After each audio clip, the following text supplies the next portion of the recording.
Comment grandir dans la persévérance et la patience. Tel est le titre que je vais partager avec vous. Bienvenue sur notre chaîne.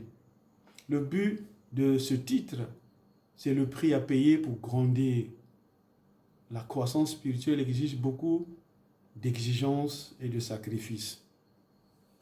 Le passage de base est dans Colossiens 1er, 9 à 11. Je vous propose cette lecture. C'est pour cela que nous aussi, depuis le jour où nous en avons été informés, nous ne cessons de prier Dieu pour vous et de demander pour que vous soyez remplis de la connaissance de sa volonté, en toute sagesse et intelligence spirituelle, pour marcher d'une manière digne du Seigneur et de lui être entièrement agréable, portant du fruit en toutes sortes de bonnes œuvres et croissant par la connaissance de Dieu, fortifié à tous égards par sa puissance glorieuse, en sorte que vous soyez toujours et avec joie persévérants et patients. Deux mots retiennent notre attention, la persévérance et la patience. Ces caractéristiques sont très proches quant à leur définition. La persévérance comme la patience se définissent de la manière suivante: endurance, constance, douceur et fermeté. Autrement dit, celui qui ne succombe pas facilement sous la souffrance. Mais dans la pratique, chacun se distingue de l'autre. La persévérance renvoie à plus la capacité de supporter les circonstances difficiles.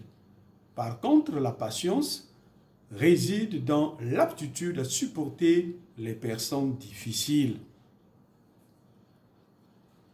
Dans le contexte ici de notre passage,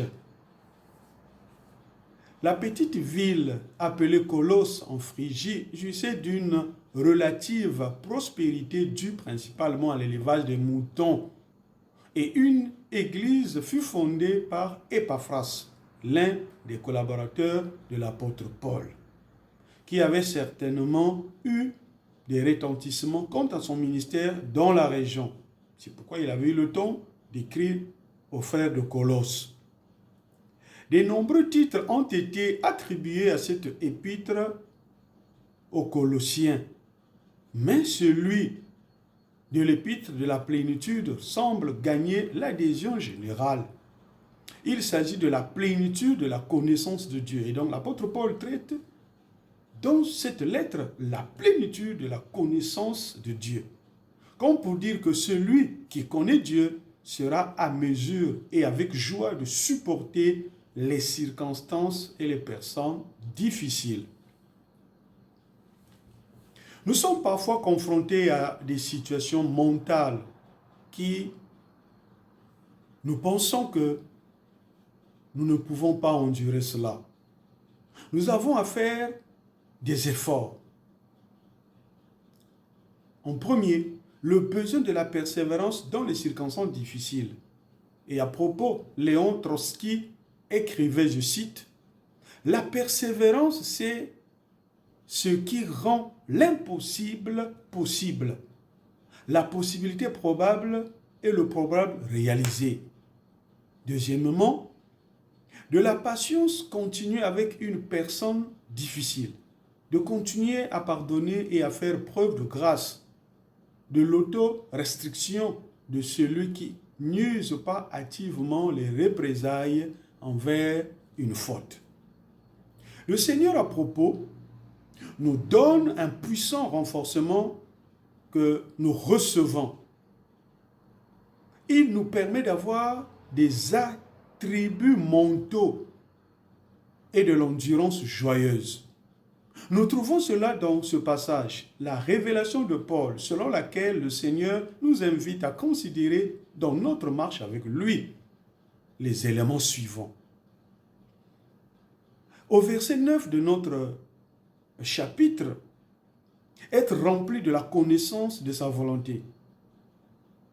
Au verset 10 toujours, porter le fruit en toute bonne œuvre. Et enfin, au verset 11 où nous sommes, être fortifié à tous égards par sa puissance glorieuse en vue d'être capable de persévérer et de patienter. Oui, la persévérance et la patience sont des termes très proches qui désignent l'attitude du chrétien face à l'épreuve. Ne perdons jamais notre confiance en Dieu en dépit des circonstances et des opinions des autres. Examinons ensemble les passages suivants pour mieux grandir avec Dieu. Le premier point, pour grandir avec Dieu, il nous faut rechercher les vertus. Entre autres, l'humilité, la douceur, la patience et supporter les autres et l'amour. Éphésiens 4, 2. Nous lisons ce qui suit. En toute humilité et douceur, avec patience, vous supportant les uns les autres avec charité. Ces vertus, humilité, douceur, supporter et l'amour sont comme des fortifiants qui nous aident à être patients. Donc pour être patient, ces vertus nous aident à avoir la force nécessaire afin d'être patient et persévérant. Le deuxième point, pour mieux grandir avec le Seigneur, il nous faut suivre le modèle des anciens dans la foi. Ce modèle est important pour nous, selon Jacques 5, verset 10. Prenez, mes frères, pour modèle la souffrance et la patience des prophètes qui ont parlé au nom du Seigneur. Ces prophètes annonçaient patiemment la parole au milieu de beaucoup d'opposition de la part de leurs compatriotes, sans laisser une place d'amertume dans le cœur, mais persévérer dans leur service. Et nous sommes appelés à faire autant, quelles que soient les difficultés. Nous avons le modèle des anciens que nous pouvons copier et appliquer dans notre vie. Et nous serons toujours en train de persévérer et d'être patients. Le troisième point, pour grandir avec le Seigneur dans la persévérance et la patience, il nous faut servir de modèle aux autres par notre souffrance. 2 Corinthiens 1er verset 6, il est dit ceci, « Nous sommes affligés, c'est pour votre consolation et pour votre salut. Si nous sommes consolés, c'est pour votre consolation qui se réalise par la patience à supporter les mêmes souffrances que nous endurons. » Ce texte nous révèle que Dieu se sert de notre persévérance dans la souffrance pour encourager ceux qui souffrent comme nous. Il y a des épreuves que Dieu peut permettre dans notre vie juste pour que nous soyons le modèle des autres, ceux qui sont autour de nous, le peuple que nous avons à charge. Et Dieu se sert de nos expériences douloureuses pour enseigner les autres, afin que ceux-ci nous prennent pour des modèles, afin de supporter comme nous les épreuves auxquelles ils sont confrontés. Le quatrième point, avoir l'espérance de la vie éternelle. Si nous avons l'espérance de la vie éternelle, ceci va nous aider à ne pas lâcher prise, mais à persévérer dans le Seigneur. Et ceci, quelles que soient les situations difficiles. Nous continuerons à servir le Seigneur parce que quelque part nous espérons à cette vie éternelle. En conclusion, la persévérance, comme nous venons de le voir, c'est la capacité à supporter les circonstances difficiles. Par contre, la patience, c'est l'aptitude à supporter les personnes difficiles qui sont autour de nous. La persévérance et la patience sont des termes très proches qui désignent l'attitude du chrétien face à l'épreuve. Et pour mieux grandir, il nous faut, comme nous venons de le voir à titre de rappel, 1. Rechercher les vertus, l'humilité et la douceur, supporter les autres et avec amour. Le deuxième point que nous venons de voir, c'est suivre le modèle des anciens par la foi.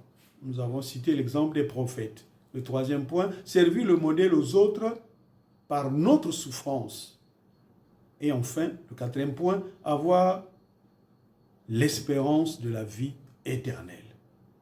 Martin Luther King écrivait, je cite, « À chaque fois que les hommes et les femmes redressent l'échine, ils peuvent aller où ils veulent, car personne ne peut monter sur votre dos tant que vous vous tenez droit. » Nous utilisons ces termes dans le service, mais devant les circonstances et les personnes difficiles, nous avons du mal à nous adapter.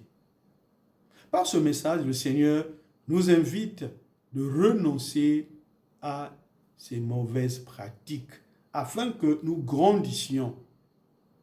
Rappelons-nous de la pensée de Martin Luther King.